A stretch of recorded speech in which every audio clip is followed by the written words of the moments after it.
Hello and welcome to Bendy, a podcast about being flexible in all of the ways that means. Thanks for joining us. My name is Andy Young and I'm one of your youthful, innocent hosts. Joining me as always is your other youthful, innocent host, Beth Martin. Beth, a pleasure as always. How are you? Andy, Nice, right? youthful and Youthful and innocent. innocent. It's Yeah, good. It's good. right. I like it. I don't know about innocent I anymore, mean, but definitely youthful. I mean, like the part of the mistake is that we tell people we're youthful and innocent, right? Yes. How are you? No, that's not how you asked me that. I did Start say, over. oh no, well, okay, yeah, you're right. Beth, what's the crack? Yes, the crack. Mm-hmm. I only say this because I just added it to the website. Instead of Okay. connect, it just says crack. And it's CRIC, which I didn't know, and now I Yeah. do. Uh-huh. Uh-huh. I'm Nice and getting all confusing. my Ireland badges, like if there was a merit badge for lingo, I'm starting that. The crack, I went to a Halloween party over the Mm-hmm. weekend, as I'm sure most of our listeners also did. Tell me Basically, all. everyone, it was crazy though. It was like there was a lunar eclipse. So everyone was already freaking out, and it's California and everyone loves a good party. And Yeah. so just like going through town, everyone was like driving like shit, and like the stores were full and people were just being, it was like, I don't know, they all were all turning into werewolves basically. Hooray. So, but it was a like, these friends that we have, they're so good. They went all out. There was like a popcorn machine. They had Nice. an outdoor movie theater going. They Ooh. had the pool heated. uh there were, I don't even know, there were probably like 60 people there. It was crazy. She was like, Nice. it could Wow. be anywhere from 5 to 20 couples. But I ended up working the popcorn machine. Nice. Little known fact, I know how to work a popcorn machine. That's good. Where did you get that experience from? Excellent question, Andy. So Uh-huh. I used to work at a college, I'm not going to name it, Yep. and they would have a 3-day party. Wow. Mhm. And so part of the party was to feed the students because they were, drinking and whatever else. Mm-hmm. And so we had a peanut butter and jelly bar Yes. and a popcorn machine, and they would come in and eat and drink good food and just, get fed and all the things that they needed. So I did a lot of peanut butter and jelly sandwich making, and I got to use that. I'm air quoting butter Gotcha. because Yeah, it's yeah, yeah. It's like it's that like clarified. it's almost, you Yeah. guys have Otter Pops. No, I don't They're think like so. popsicles in a tube, Yes. basically. Yes. That's essentially what it is. It's like butter product, and Ooh. it's hard, and so you pour it in the thing and it like sizzles and melts, and then you pour in the popcorn in it. But it's like, it's really, I enjoy it more than I should. Gotcha. So I I, made myself in charge of the popcorn machine, I guess. I mean, I also love making popcorn. I am not sure how the popcorn machine will work, but that sounds like fun. And I know you you, love popcorn. I And I do. did get this. So you got the silicone popcorn I did. popper. I did. And I Yeah. got one because you recommended it. And it was the Yeah. best decision I've ever made. It was like the best $9 I've ever spent. If you're like eat a lot of popcorn, it's absolutely the way to go. And you know that in the UK or over here, we are more sweet popcorn rather than salt or salty popcorn, right? No. Yes. So like if you go to a Ugh. cinema, if you ask for Really? popcorn as standard, you'll get a sweet popcorn. Yeah. Whereas I Oh know, no. Oh, yeah, like I kettle? know. Like kettle? No, here Kind it's of like not even. you It's get kind. so much MSG that Yeah. you have a tiny heart attack. Yes. Like I remember going to the movies whenever I was over in like Chicago and stuff like that, and like the butter pump, that you could just pump extra butter. I was like, wow, this is intense. Um, but yeah, It's standard gross. is sugary. It's so interesting. I don't know I how that still happened. haven't gotten over ketchup, and I'm gonna admit it here. I don't like Nutella. Have I told you this? No, that's. I mean, I can understand that. Okay. It's I do. I mean, like it's And I just love because it's peanut butter. chocolatey. Yeah, I mean, Yeah. like I only had because they're not a big thing over here, like a peanut butter and jelly sandwich maybe 4 or 5 years ago because we just don't do them here. I know, and it was incredible. Like it was like, I know. why have I They not been are. eating these? They're so good. I mean, it's like it's a metaphor, like you're the peanut butter to my jelly kind Yeah. of thing. Yeah, So, it makes sense. I And I know. mean, like, especially with toasted bread. Oh, so good. Oh my God, Uh, I haven't done that in a long time. so And then tasty. you can go full Elvis and do like peanut butter, bacon, and bananas, and then deep fry Yeah. it, and then you get a Oh, fluffernutter. do you have to deep fry it? Is that the wow? That's a Uh, lot. I think it's, if you have one, if you have it readily Why not? available. Yeah, why go Yeah. for it? Yeah. um, yeah. And I digress, but This was wait a minute. Yes, because your answer, yeah, because we were talking about what the crack was with you, and this is what this is the rabbit hole we went down from the Halloween party. Elvis and his fluffernutters. Elvis and his Ha! fluffernutters. What is the crack with you? Um, so instead of Beth, I went to a wrestling show. This is the second time I've talked about wrestling in this I'm podcast. so you can talk about it as much as you want. I saw a photo. If if it's okay, I may throw it Yeah, on yeah, the go for it. stories or the Insta so people can see, because it's just, I'm so jealous. So like I'm not like I used to be into wrestling a lot more in my like teenage years and early 20s, but like no, I just kind of like going to live shows occasionally because they're so much fun. And like they don't I think people have this idea of what they are and they're not really that. And also like people love to tell you that it's fake, which always cracks me up. I'm like, no, really? Is it fake? Wow, I could never have imagined. Thanks for letting me know. But it's like it's so ridiculous, it's so silly, and but at the same time, there is when like a really well put together match. There's a level of drama there that is just almost untouchable. Like nothing else really does it, and it's kind of hard for people, I think, to get their heads around that. But it's so much fun, and like I had a great time. My preferred way of, and I suppose it's my preferred way of like enjoying anything is to completely engage with it. In this case, completely engage with the fiction of it. So whenever, the referee is getting pulled away by a clearly pre-prepared bit, I'm like, ref, what are you doing? Get it together. Look behind you. It's so much fun. He's got a chair. Yeah, go, but ref, are you blind? Etc. It's so much fun. But yeah, so that was great. So that was nice. And then just trying to do all the usual sort of life upkeep is the I call current them crack. life chores. Yeah, they never end. They don't. They But yeah, don't. but wrestling's the most exciting crack with me recently. Did you give notice? I did. Yeah. Yay! I told them on Saturday night and then I handed it into them today. So I'm kind of pleased. I haven't heard anything I'm back so yet. proud of you. Thank you. It needed That's it. done. It's just you and I are so similar that it takes us months to make a decision that we know will benefit us, but it's Yeah. like getting up the nerve to do it is hard. Oh, And it so is. good And it's job. like, I think it's because I'm always like worried about disappointing people. I mean, God, that is almost certainly the through line of my life. Do you know what I mean? I don't want to upset or disappoint people, but it's fine to upset / disappoint me. It's just other people that's the problem. But I'm definitely better at it now because I think maybe even 3 or 4 years ago I would have probably stayed in this job for another 6 months. But now I'm just like, yeah, I'm done. Yep. So it's That's good. growth. That's Yeah, growth. it's Or true. something. So it's something, definitely something. We can agree on that. Uh, but yeah, So so we are going to talk about childhood today. Both of our childhoods, I guess, right? yeah. That makes sense.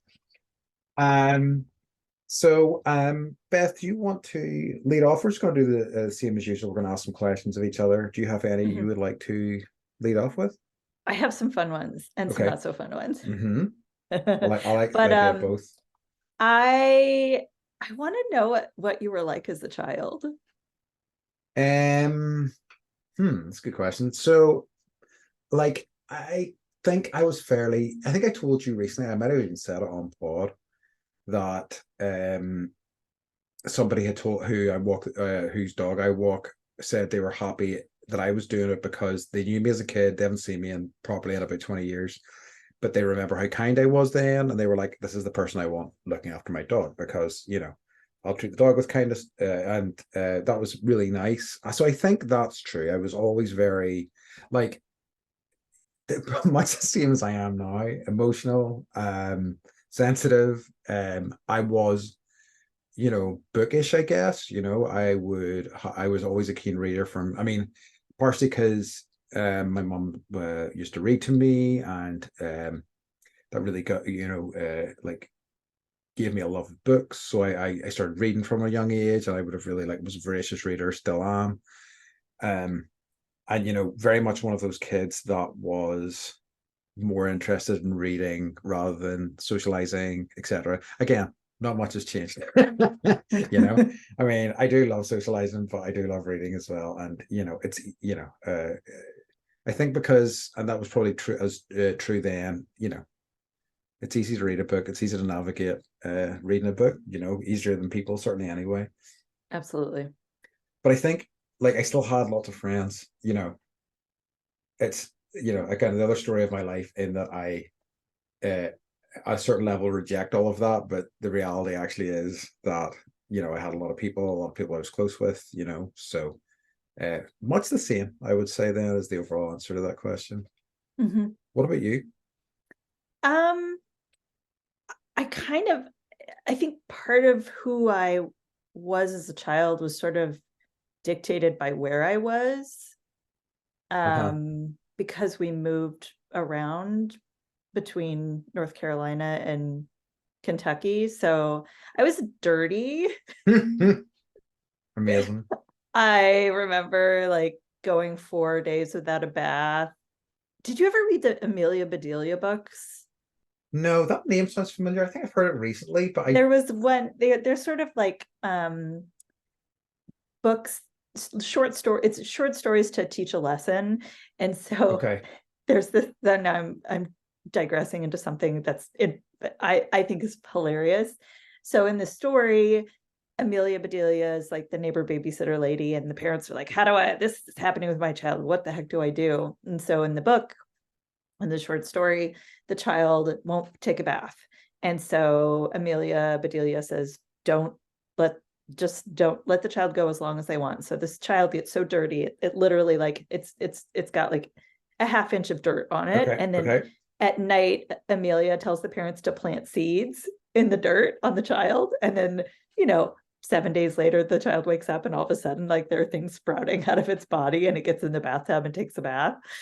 That was me pretty much. Amazing. um, I can but see the value in that. Like, I mean, that sounds yeah, nice, like, in touch with the earth and things like that. But yes, anyway, sorry. yeah. But I found a photo of like the house I grew up in, and then I did a little like digging into the town. I have a poem actually. Ooh, nice. So I was born in a little town called Pippa Passes, Kentucky, population 300 at the time. Wow.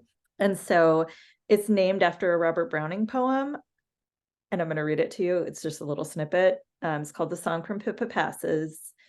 The years at the spring and the days at the mornings at 7, the hillsides dewed pearled, the larks on the wing, the snails on the thorn, God's in his heaven, all's right in the world. And so I feel like I was born into a poem. Yeah, that's lovely. In a weird way. Because that kind of sums up the reality of that place. Yeah. So we lived at the top of a holler, which is sort of like where the two mountain peaks meet. And there were, box turtles that I was always trying to save from being run over. So we'd always stop the car and get the turtle and bring it home. And I put it in my baby carriage and feed it lettuce and then try and hide it from the dog. So the dog wouldn't chew its shell, which didn't always work. There were coal mines. I remember like the water in the bathtub would be red because it was so full of iron. And my mom would be like, sorry, like you gotta bathe in it. I lived next door to a graveyard, and I remember like playing Barbies on top of graves and not thinking anything about it. It was totally normal.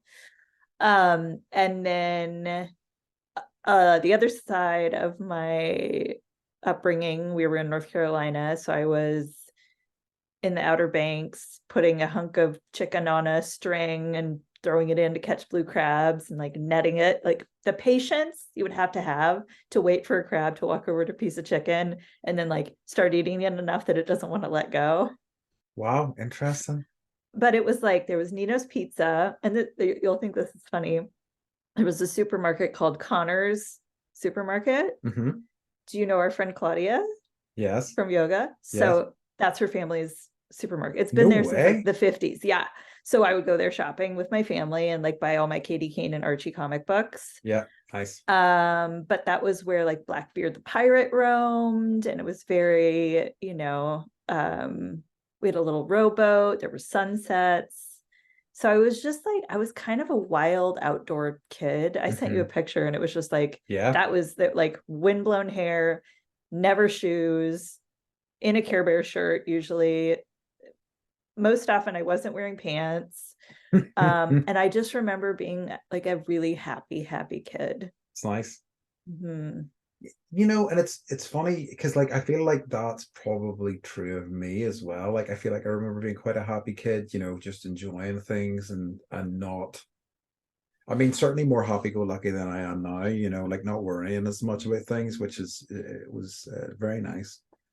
So yeah, because that's what I wanted to ask you in terms of the town itself was, why, because it's quite a small town, so I guess it was originally built up because of coal mining, was it then? Yeah. Yep. Okay.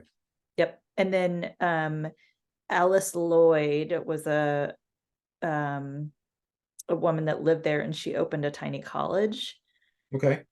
So it's called Alice Lloyd College, and my parents ended up, my dad was the first generation college student, and so he ended up getting his he was working on his dissertation when we lived there. It was when my mom was pregnant with me, I think. Like he would be like, yeah, I totally don't remember her being pregnant with you at all because I was so focused on my dissertation. But he was working on, there was a town on the other side of the hill, on the other side of the holler, called Hollybush. Mm-hmm. And the town, everyone disappeared. It was kind of just like one of those, like, Intense. People, everyone just like walked away and the town was there. And so that was his dissertation, was to figure out why. And it was because the industry on that side was starting to go. But it was really, it would be interesting to go back just to see it. But it's kind of one of, my aunt and uncle went to visit it maybe like 7 years ago, and they sent me pictures, and they were like, it was super freaky. They're from New Jersey. They're like, it was super freaky. Everyone was sitting on the porch, like staring at our cars that drove by, you're not from here kind of thing. So it was very insular place. And there's insular enough that, there was at the time, there was definitely like inbreeding and families that had, you can look it up. There's a family that had a genetic disorder because there was enough inbreeding within the family that they had blue skin because all of their blood vessels, were closer to the top of the skin than. That's nuts. Does this tell you much about why? Well, it tells me a lot why you left. But it's like my parents, were like, we don't want our kids to, end up falling in love and staying here. Yeah. Which like at the time I would have been fine to stay forever. So I loved it. It's this is, that's fascinating. And like I love that because I've always wondered what a holler was. Like I've heard the word before, but that's what it is. There you go. It sounds, it sounds fascinating. And we certainly have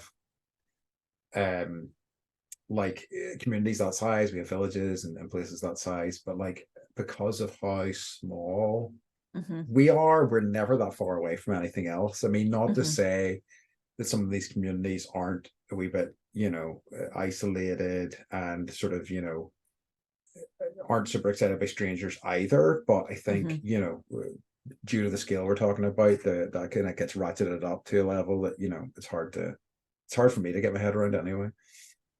Yeah.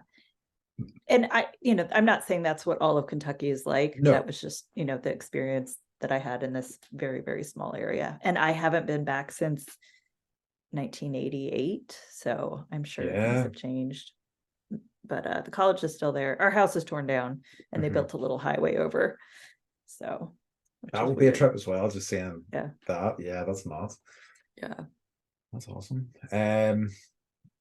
Okay. So yeah, so here's one, and this is something that I always go back to. And back to the very sort of early parts of your childhood. Do you have a first memory? I do. It involves me not wearing pants, of course. But I remember my dad, I was probably 3. And I even remember I had this little like orange and white tank top on. And I must have been like potty training or something, because I just didn't like wearing pants or underwear, whatever. We were the top of the holler, like we had a neighbor and behind us were, woods, and that was it. And but I remember him saying, "I'm patching the roof, why don't you come on up?" And so I love to climb ladders. I didn't always make it to the top. Sometimes I fell and hit my head. Also explaining maybe a little bit why I am the way I am. But I remember, climbing up to the top, and it was like an asphalt roof. And I remember just like, I'd never been up that high. I could see down into the, down the whole town below, and just like the feeling of the asphalt on my butt and how warm it is and how happy I was. And my sister was there and my dad was there. And I was just like, I had never seen anything from that vantage point before. Yeah. And it just struck me. That's lovely. What about you? Like mine is, and I think like whenever I went back to check about this, because it is vividly, it's so we still have a family that live in Guernsey. So Guernsey is as part of the UK. Well, Jersey, obviously, because of New Jersey, right? So there are 2 islands that are actually closer to France than they are to the UK that are owned by the UK. There's more than 2 actually. There's at least 3. There's Jersey, Guernsey, and Sark. And we have family that live in Guernsey. And when I was, I think, 2 or 3, we flew there. And back then, it was properly, to get to those islands, you would fly to somewhere like London, and then you would get like onto a prop plane, like it would like a 6-seater kind of prop plane to fly you out. It was nuts. And I have a very clear memory of looking out the window and seeing clouds and just being like, whoa, because again, it was like nothing I'd experienced. And that's the first thing. It's there. I still kind of can visualize it now, because I remember like talking to my folks about that before I think I'd been on a plane, because we didn't, other than that, we tended to stay in the UK up until I was about 16, I think was when we flew to the US for the first time. But I had this clear memory of seeing clouds, and I suppose it's the same as you're saying, like it's that change of perception, it's that change of seeing something you haven't seen before, and it just kind of imprints on you, because it's so new and so unique and exciting. That's interesting that both of ours are like vantage point height. It's true. I wonder, is there a commonality? Were you wearing pants? No, you were on a plane. I was going to say, no, I suppose I had to. Yeah, if I was on a plane. I mean, I'm sure if it was that age, at some point I did not have pants. That was one of my questions, was where did you guys travel when you were younger? Largely around the UK. So I don't think we went much further than the UK. We often would have stayed in around Northern Ireland. We went to England a few times. I remember going to the Isle of Man, which is an island between Ireland and the UK. And then till like I think I always forget the dates of this exactly. I feel like it was my 16th around my 16th birthday, and then my 18th birthday we went to Florida on my 16th birthday, and then we went to California on my 18th. Did you go to like Disney and all that? Yeah, I mean that was it. That's a big deal. It is a big deal. Like we were so excited for it. We were so thrilled that our parents were able to like figure that out, and you get the money together and stuff for it. So like it was, and obviously really formative for me because, the amount Every of, time you come here, you go to Disney. yes, that's true. I wish I could afford it. I Um, know. Uh-huh. um, no, but I think it has ingrained in me a love of the US as well. I think that's where it started. Um, Um, that continues to this day. that's I think like I don't think I got on an airplane until I was in middle school. Hmm. So maybe yeah, I don't, that can't be right. No, What's we would drive. I don't think, yeah, I didn't get on a plane until I was in middle school. what? Give me the age range for middle school again, because it's always something that confuses me about. Oh, it's like grades, it's like 12 to, or like 11 to 13, Okay, 14. Yeah. okay. So, and that was weird. I remember being terrified and everyone was smoking cigarettes and I had an ashtray and it was weird. I think I remember. I think there was still some smoking on planes when I was flying. 90s, was there something smoking then? Probably. Mike had, this is another tangent, but Mike had his 20th high school reunion a few years ago, Uh-huh. and they had a time capsule that at the time everybody put something in, and I think either Mike or our friend Gabe had put in a Taco Bell ashtray. Nice. So we still have one of those. That's nice. Oh, wow. They were disposable. Of course. I wonder how much it's worth.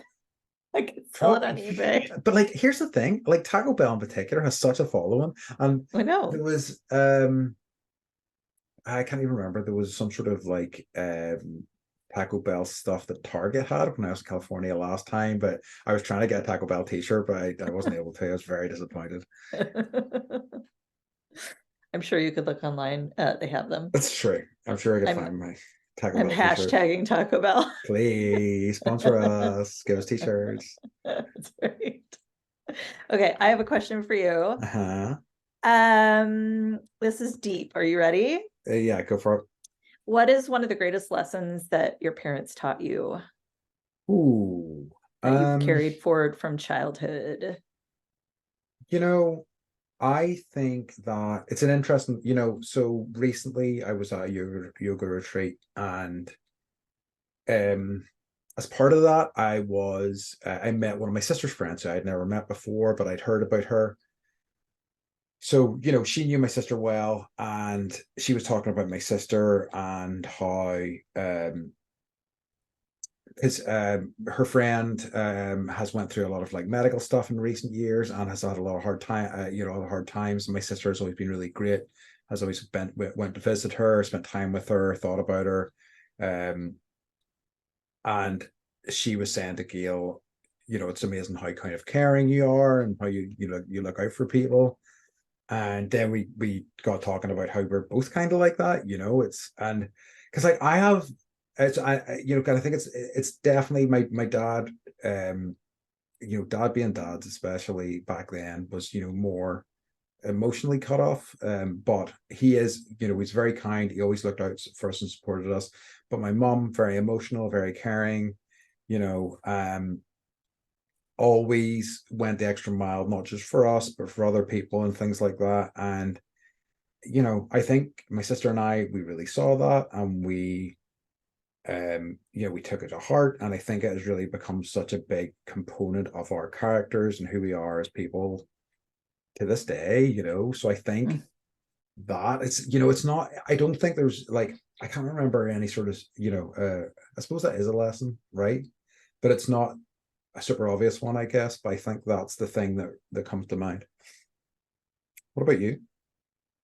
Um, I was, when you were describing your childhood and the person that you were, it kind of struck me a little bit that it sounds like you've always been who you are.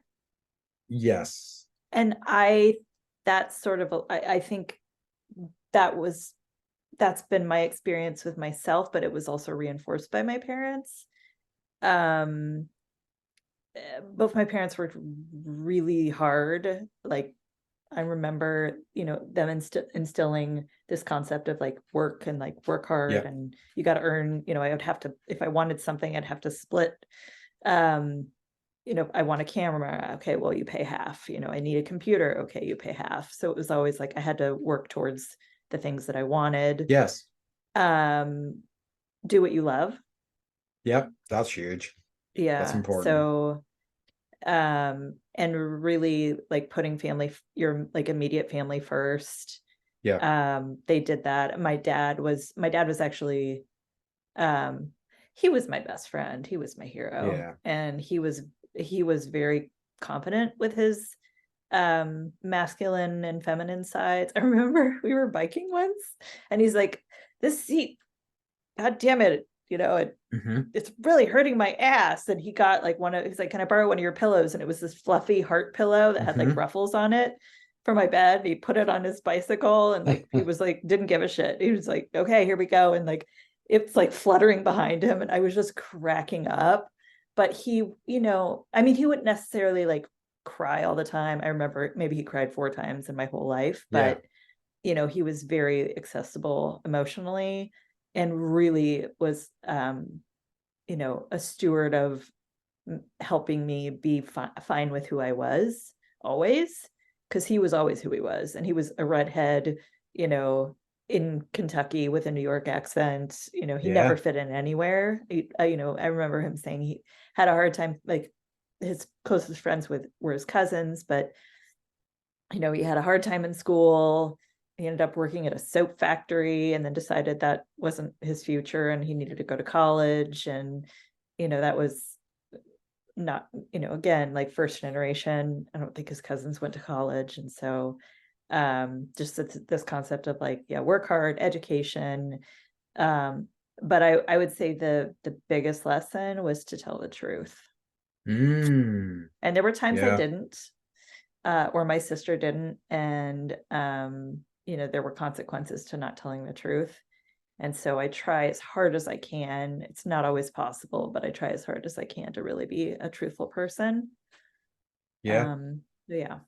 I mean, I think it's so interesting. And I think, the time when your dad would have been like that and would have been, presenting that version of himself was a time whenever not many men did really, I mean, like, certainly I speak for our country, but even, I see how the US is represented. I mean, obviously we saw so much media and things like that, and it was still kind of like a bit sort of forbidden for men to, show the full spectrum of emotions or, masculine, feminine side. So that's really wonderful, I think. Yeah. And I remember, I have a sister, I don't have a brother. And I remember being pregnant with our son. And I was like, how am I going to raise a son? Because I don't know how. Yeah. But then I have to remind myself, well, we named him after my dad. And, I have him as an example of sort of the person that I'm hoping my son will, yeah, I'm hoping that, Mike is obviously very emotionally stable and Yes. very confident in all aspects of himself. And so we're trying to raise him, truthfully and, to be open about feelings and those kinds of things. Okay. But And it's definitely something that I have to think about and I worry about. yeah, absolutely. And I mean, I think it is because, like, because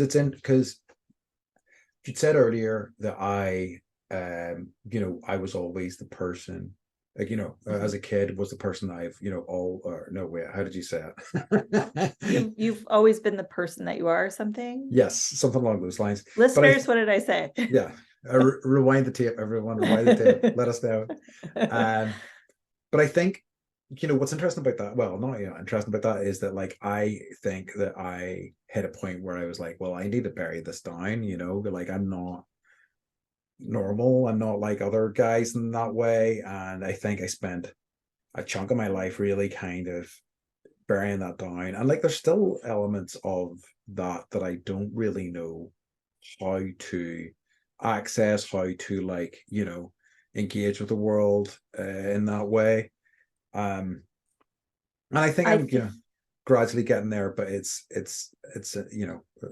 one step forward, two steps back, I think this podcast is part of that. Yeah. Like what you're sharing is going to help, those you that are listening. Yeah. And I also wonder when that paradigm like shift happened for you, when you realize like, oh, this isn't how other people are or whatever. Like what shifted and when did that happen? And I don't think there was like a hard point, but like I Okay. certainly think late high school. So I reckon probably the teenage years are probably when I buried some of that down and tried to, smash myself into a mold of some kind, just in order to feel some sort of acceptance and whatnot. Um, but like I think and I think that like I've always rejected a lot of that in a lot of ways. It's just, for the desire of belonging and the desire of like you don't want to be different a lot of the time because it You don't draws want to stand attention to out. you. Yeah, you don't want Yeah. to stand out, and it draws negative attention to you, and that's really hard to um it's hard to deal with what realities that brings to you. I'm just proud that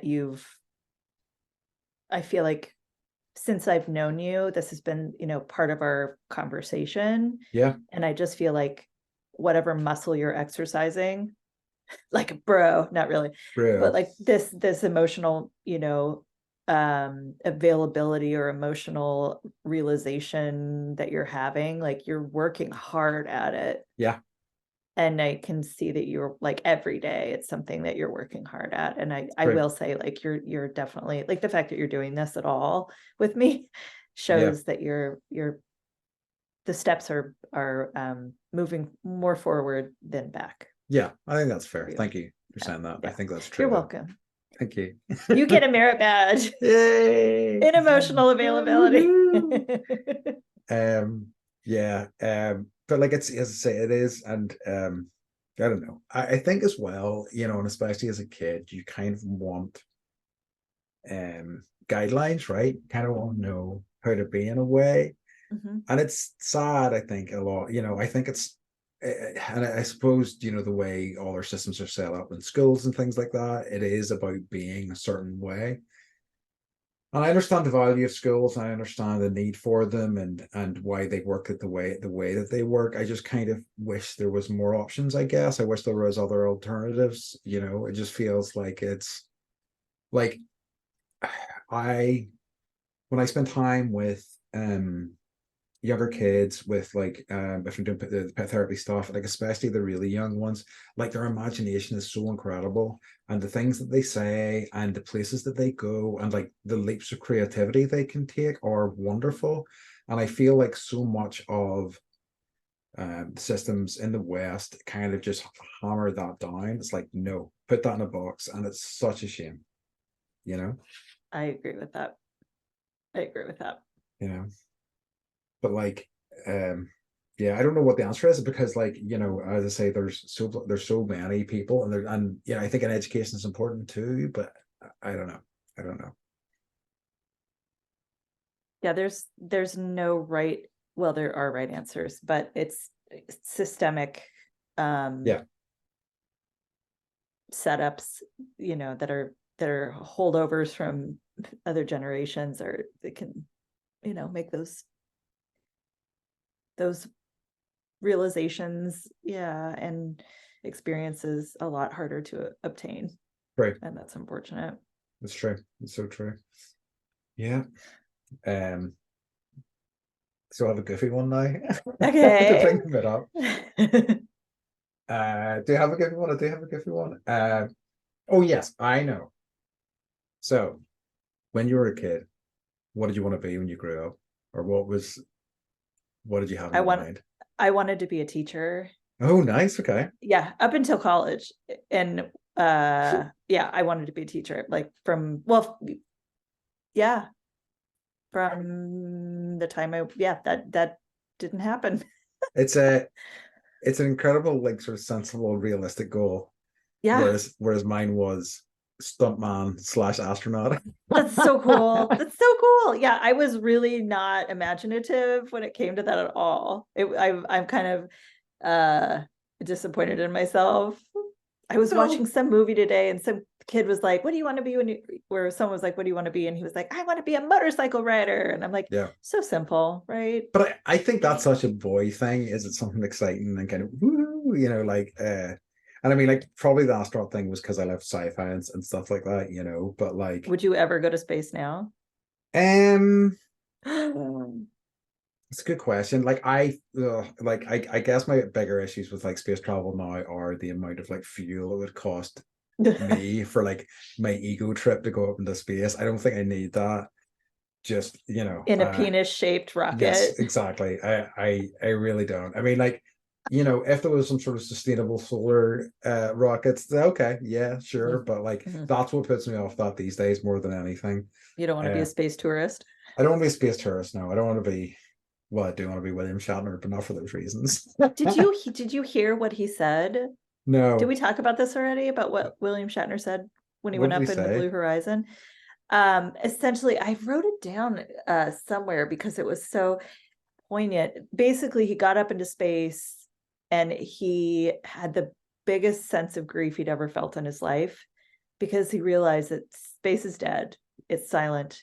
It's cold. There's nothing there. And he's looking down at the earth and he realizes that's where life is. That is where growth is. That's the love radiating. And here we are fucking it up. Yeah, And that was his takeaway. And uh I was impressed that he would say something like that. I. He's one of these guys who I think has a reputation as a bit of an asshole, but Yeah, I was, yes. but I don't want to the be like, everyone thinks he's an asshole. but I have read like and I've seen other people speaking about him, and I think his problem is I think he is maybe has a clear he is another one of these guys who's a clear idea of who he is. Mhm. He isn't a super social person. I think he has set up tons of boundaries and he just sticks to them. So like Yeah, I'd say he's probably an okay guy. It's just he's like he doesn't suffer fools gladly and whatnot, so right, which is right. fine, but yeah, it's that's such an interesting sort of revelation to have after being in space. Yeah. And that's when I was like, okay, cool. Yeah. Not that I've really, you know, after the Titanic explorers, I was just like, yeah, Oh, I don't think anything like that is a good idea where you can potentially blow up or be crushed. like that, so heartbreaking, but like such like Yes, yes, everything about that yes. company and their submarine was such hubris. Like it was insane. Yeah, yeah, yeah. So speaking of danger, Mm. what is something that like went wrong, like on a trip, or like what's like an experience you had where Like I like you were injured in it, myself. yeah, or yeah, danger, you were in danger or you got injured and it kind of affected you or not? Something Um, you remember. that's a good one. I don't think like so. I was a really cautious child. Like I'm still. And I probably went a hard 180 on that, and I like quite like take risks and stuff like that now in my adult life, which is why I like really push myself out there. So I was always very scared. So I would have been very careful. Like the thing I remember was well, there's two things that occurred to me. One was um running whenever I was at a friend's church group and running and falling on my arm, and I think I either sprained or broke my arm. I didn't realize for 2 days later, like it was so bad. I was in such pain. I think it was kind of like, it's not so bad. You can just walk it off. And then it was like, oh no, this is incredible pain. I can't deal with this. Um, and I think that if anything, just made me more cautious. I remember like running around before then, and I think that made me even more hyper vigilant and a wee bit fearful of things. Um, so that definitely stayed with me. I still remember that very well. The other thing was that like it wasn't even I don't know why it stayed with me because I remember having a bike stolen and I It was stolen. There's a special place in hell for people that steal bicycles. But like the circumstances for it that had happened were so my fault that I was really, really angry with myself, because essentially the bike was getting fixed. I went to collect the bike, and on my way back, there was a toy store, right? A toy store that I loved. And in that toy store, there was a Super Nintendo, which is, what do you call them? Sort of Famicoms, maybe. And no, we call them Super Nintendos. These call them Super Nintendos as well. Yeah. I was going to say, no, I was going to do a Super Nintendo Chalmers, which is another Simpsons thing. But so I really wanted to play the console in there. I wanted to go and have a game. So I set my bike outside, didn't lock it, came back out, bike was gone. And I was so angry with myself. And you were 40 years old. And I was 40 years old. And this story happened 1 month ago. Well, 5 years ago. That's really sad. That's a horrible feeling too. I just felt so guilty about it as well. Like I really did. Did you tell your parents the truth? Yes. Yeah. And I really I think that's when I really started really kind of punishing myself. I was so angry with myself. I really kind of punished myself mentally for that. And I think that set a bit of a bad pattern. So that one really stayed with me, you know. Self-flagellation. Yes. Is that something I can say? It is. Yes. Okay. Well, I'm absolving you of that now. Thank you. I mean, you're welcome. I wish I could absolve myself of it. Do you know what I mean? I still I still feel guilty. I don't do it as bad as I used to. I remember losing money from a cash machine and going, right, I'm not spending any money today. I'm just going to sit here. So I ruined the whole day, and it was like, well, why are you doing this? These things happen, you know. So I'm definitely way easier on myself than I used to be, but you know, it was bad back in the day. Little Andy. I know. What about you? Mine were so when we lived in Pippa Passes, there was we would have to drive. Obviously, we lived at the top of the hill, so we would drive up the hill. It was a big hill, and they were always it was our house, the graveyard, and then there was a driveway that went even farther up, and they were gonna put a baseball field there for the town, but then it just turned into the garbage dump. But they were always blowing up rocks, and there were dynamite boxes everywhere, and bulldozers and dump trucks, and then they ended up turning it into the garbage dump, and that's a whole nother story. But they would park the dump trucks right at the edge, and so it was probably a 200-foot drop to the road, and one of the emergency brakes and the dump trucks went out, nobody was up there, and it just started rolling down the hill as our car was driving up. My mom was driving, and my sister and I were in the back seat. Whoa. And I just remember looking up and seeing this dump truck rolling down this hillside towards our car, and my mom being shit, and punching the gas, and us driving 100 miles an hour, and it missed our car. So that happened. Intense. I know. And then I had another one. What was it? Yeah, oh yeah, there was another time we were driving from Lexington, Kentucky back to Pippa Passes. It was snowing everywhere. We were in this tiny little hatchback Subaru, and my dad was driving, my mom was sitting in the passenger seat, and there was a big mountain on the side, and he lost control of the car in the snow, and so we just went careening off, headed into the mountain, and I remember him screaming, "Put your heads down, this is the end." Whoa, so intense. And yeah, I just hit the microphone, so I'm gesturing to Andy, so I was down, and I just remember him when your parent screams, "This is the end," okay, we're all gonna die. And then it didn't hit, and we got stuck in the snow. And I remember my mom was always stronger than my dad, so we put her in between she had her butt on the car, and she had her legs on the mountainside, and he had the car in reverse, and she pushed the car with her legs out, and we got out of the snow. So yeah, that's incredible. Normal things. I don't think I had any. I mean, the only time, like, as you said that, it occurred to me whenever we were flying back from the US, like the plane that was flying us back, one engine went out and then a second engine went out, and they informed us of this, and they ended up having to fly back, and we ended up having to stay overnight in a hotel in Atlanta. And I remember going, "Oh, two engines out's pretty bad." How many engines does a plane have? 4. Okay. Yeah.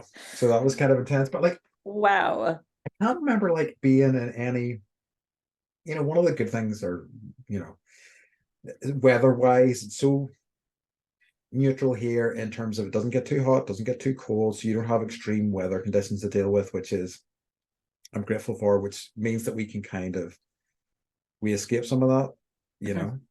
Mm-hmm. Because I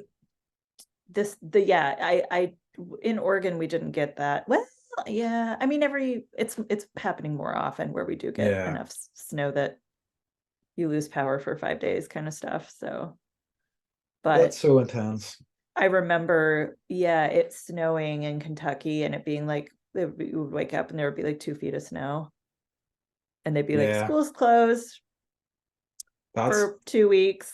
And it's like, yeah. And my parents would be like, okay. And then we'd have to go, because my mom worked at the library, so we'd have to go sit in the library and watch the Three Stooges reruns and The Flying Nun. Did you watch that ever? No, I've heard of that name, but I don't think I've ever seen that. Please, once we're done, just watch the intro to that show. Okay. Oh, is it a show?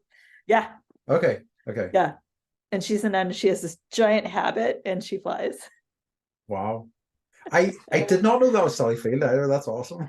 Okay. I think I someone correct me if I'm wrong, but I'm pretty sure it's been decades. But yeah, that was I spent a lot of my childhood watching the Three Stooges and the Flying Nun, and then eventually the Ghostbusters cartoon show. Oh yeah, it was great.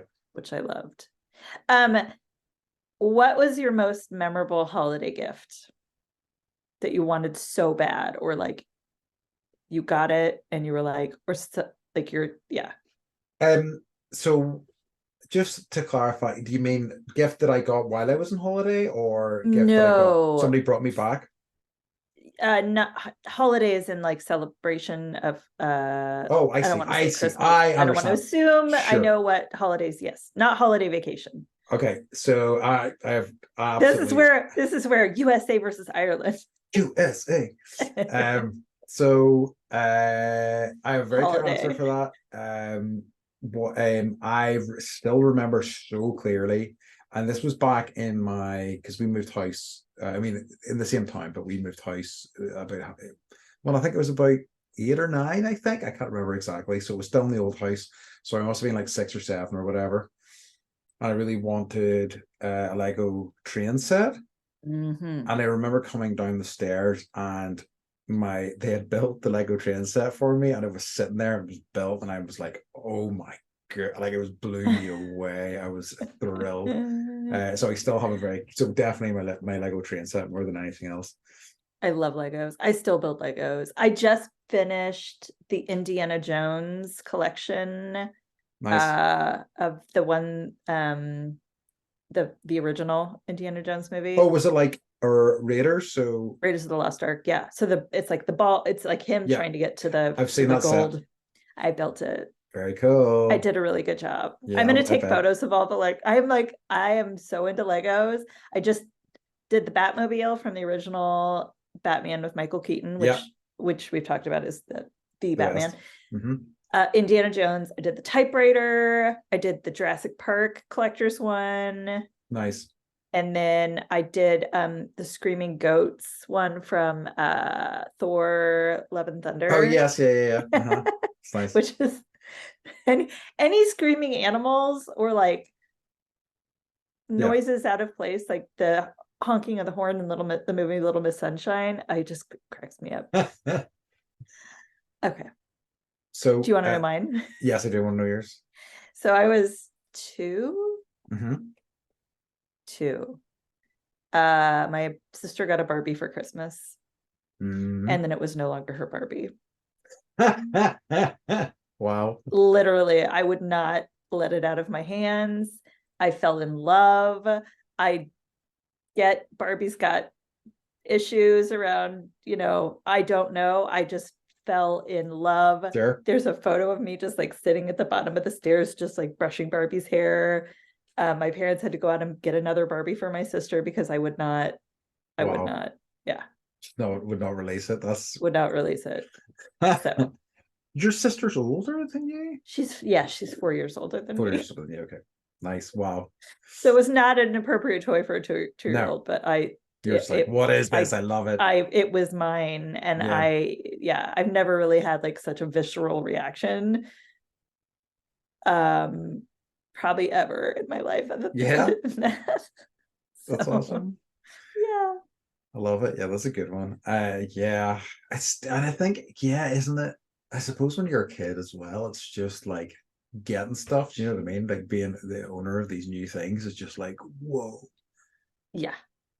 Very incredible. So exciting. I know. Yeah, that's class. Yeah, I mean, like, I'm sure I have others. Like, and I remember getting like, I mean, would have got a lot of Lego, and I remember getting my first sort of video game system as well, and things like that being quite exciting. But it's the Lego train set that I think wins every time. So exciting. And it was. Do you still have it?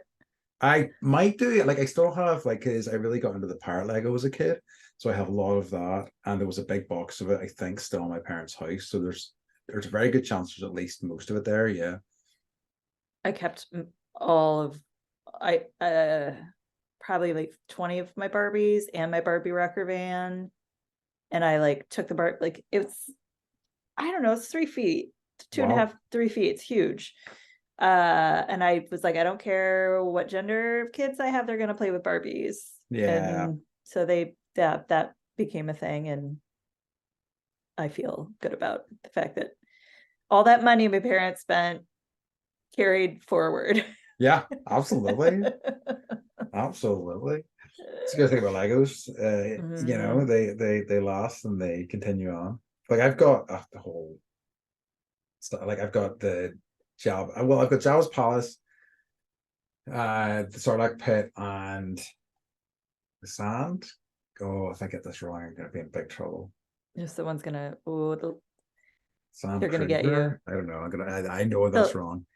Come at me, nerds. Not the Land Cruiser. No, someone tell us. No, it's the barge. Oh, the one where pleasure like barge. Yeah, it's pleasure barge. Yeah. Oh wow, really? Yeah, I still got that. Yeah, I picked those up whenever I was like working IT jobs, and I was like, yeah, you know what, I would have built some. Do you open them and build them? Yeah. That's good. Of course. I can't stand that, and I know people that do buy stuff for collector's value. It's like, what's the point? Do you know what I mean? Like, yeah, my dad kept. I still have the original Batman cereal from the 80s. I have Dick Tracy cereal when that came out with like Warren Beatty. Yeah. And then I have my dad had Elvis trading cards. Nice. From like the 50s. Wow. With bubble gum. So I have some of those. And I looked on eBay. I was like, this is my big ticket, right? And they're like $5.99. So it's always surprising to me the stuff. I remember selling some of my old stuff back when I was like trying to buy this house, and I was like, I am sure some of this is going to be worth a fortune, and it wasn't. And then other sort of weird crap is like worth loads. Weird, it's odd. Yeah, that's how it goes. It's like what's worth a lot to you is not to people. It's true. Like I have an idea. Like I've got a massive comics collection, and I have this idea that they're going to be worth thousands. But I think probably if I was to get £1,000 for them, I would be doing well. Mm-hmm. You know. Don't. Yeah, I probably don't. Just I don't think I could. No. No. I remember seeing a comedian talk about this. You know, when he was thinking he was putting together this comics collection, he was like, this is going to be so amazing for my children. But then he came to the realization that all that's going to happen is you're just creating more crap for them to deal with whenever you're gone, you know. It's true. It's true. Yeah. But yeah, so do you have any other questions? I have one more. Yeah, do you want to, if you've got another one, let's do that, and then we can wrap up. So just okay, this is deep. Yep. But for I guess is there for let's assume that someone's going to listen to this podcast in 200 years. Mm-hmm. Because they are obviously.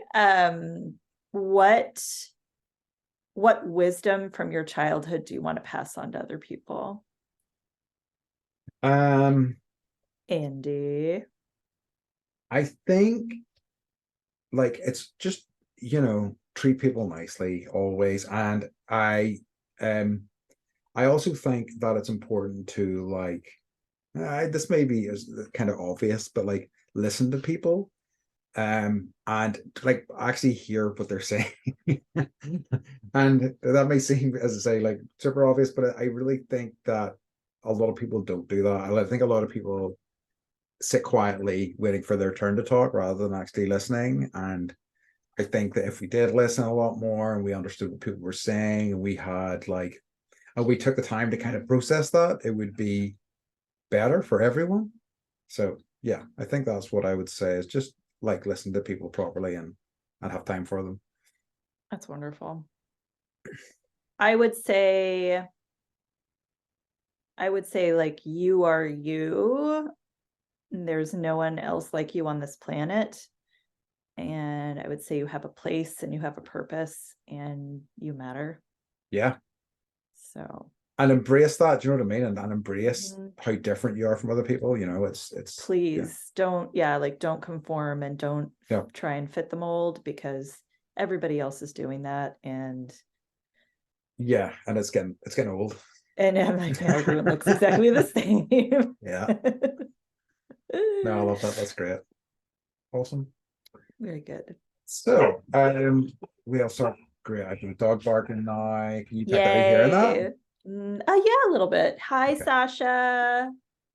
I love you most. No. I wonder if we may be getting an early Halloween trick-or-treaters possibly, which is the wrong night, so they're gonna get stern words.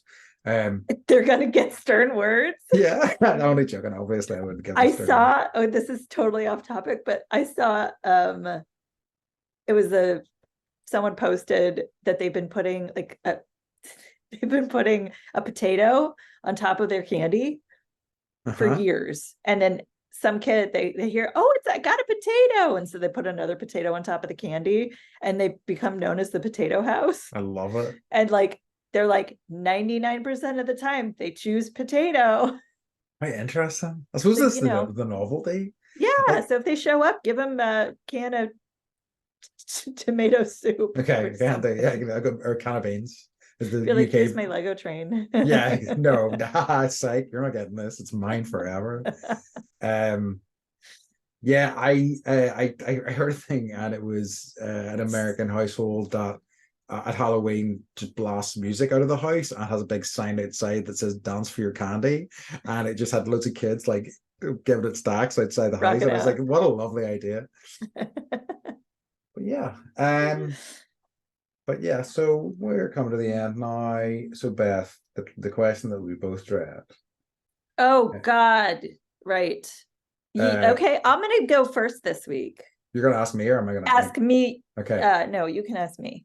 So Beth, what's been bringing you joy this week? What's been bringing me joy? I'm always like, oh God. Oh no. Oh, joy. Yeah. So I will say my kids have been bringing me joy, just watching them be, I guess, they're getting older and they're discovering themselves and they're talking to people using their own voices. And there's a swap meet that I'll take you to when you visit here. It's called the Kobe swap meet. It's the best swap meet ever. So we go probably 3 times a month, and it's huge. It's like outside of this big Coliseum in downtown San Diego by SeaWorld. And the kids get like a certain amount of money and they have to bargain. And instead of bargaining, they're both they go up and they are so kind and they say please and thank you. And so I know how much, a Barbie that Harper got was worth, and she paid $10 for it because she was just like being super kind and nice. And same with Nice. Charlie. He's like, I don't see anything I really want. And I want to, I don't want to take, if they need the money and someone else will pay more. So they're That's just, great. and then at the Halloween party we were at, this woman came up to me and she was like, are you Harper and Charlie's mom? And I was like, yeah. She's like, I'm the yard duty person. Hmm. Your kids are my favorite kids in the whole school. That's incredible.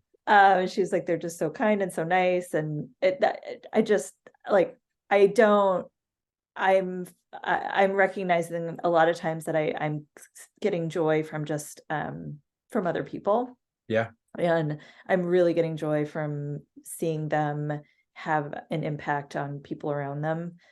And, they are who they are. I just kind of feed them and hope for the You do best. more than that. You do more than that, in fairness. Yeah. But it's been a good week for them.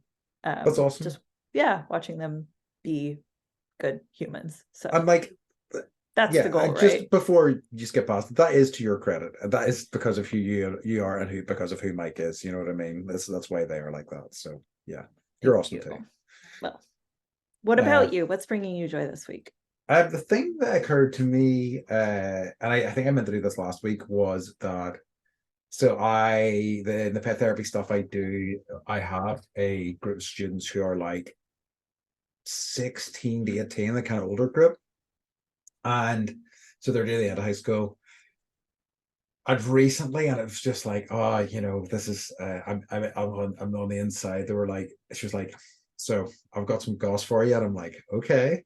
And she's like, there's two boys who are after me and are fighting over me, and I'm like, oh my goodness. So every week it's like, right, what's been happening? What's the latest goss? What's the crack? I'm just thrilled that I am inside enough that they can talk to me about these They things. trust you. Yes, they do, and it's very sweet, and it really made me extremely happy. And she's had updates for me for the past 3 weeks, and now they're off over Halloween break. And the last event was that she was going to the movies with both of them, and I'm like, oh, and they're brothers, and I was like, oh yeah. So I guess I'm looking forward to an update for that. But that, it's things like that. I always love it whenever people are like feel comfortable enough around me that they can share that sort of thing. Please keep us updated. I will. What movie did they see? I don't know. I think it was they were gonna see, I think, Five Nights at Freddy's. Oh, that's supposed to be good. Yeah, I've heard good things about it. Okay.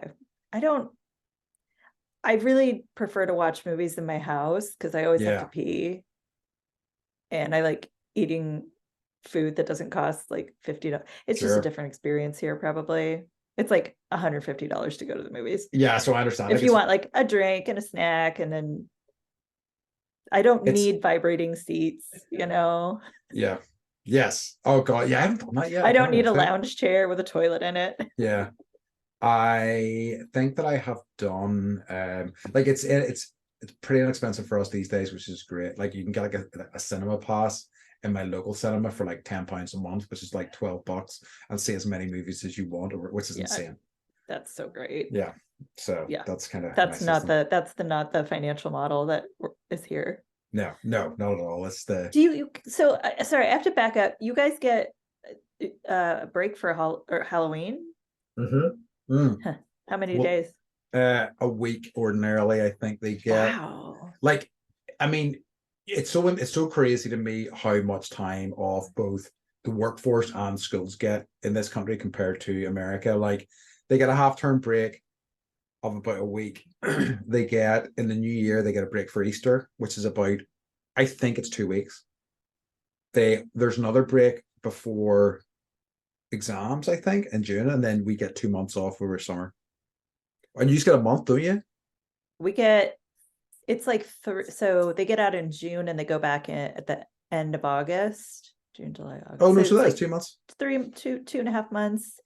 We get 2 weeks off at Christmas and then a week off in the spring, and that's it. Okay. And then like various like 1-day holidays. Oh, and a week off for Thanksgiving. Oh, so it's not too bad. We get then it's probably equivalent. I thought you got actually a lot less for summer, but yeah. That's interesting though. I would love to have the week off, like for Halloween. That would be epic. Yeah, it's great. It's so cool. And I mean, like I remember doing stuff like, and going to events and things like that. I mean, and Halloween's not even that big a thing in this country, not compared to the US, certainly as well. But I think like it was only when I got to university that I really started like, going in costumes and doing things like that. So yes, I saw Sasha's outfit that you posted. So I'm going to post that for all of you listeners that want to see an adorable dog dressed up. Was she wearing her shark outfit? She was wearing it. I put it on her on the Friday because I went in for a second day of pet therapy, and it was a bit snug. I did not take a picture of it. She's getting snacks. She's getting snacks. That was quite a few years ago. She was a slimmer dog, whenever she and she was more active. She was younger. So yeah, it was a neater fit, but it was very cute. And I mean, and I put it on her, and she immediately sat down in a dirty puddle as well. It was like, great, good job, excellent work. So yeah, she's dogging. Classic Sasha. But yeah, so we wrap it up. Let's sign off. All right, folks. As always, we'd like to remind you to stay bendy. Wow, excellent. Our best ever. All right, think so bye. Too. High five. Bye, everyone. Bye-bye. Thanks for listening. We love you. We love you. Bye. Bye, bye, bye.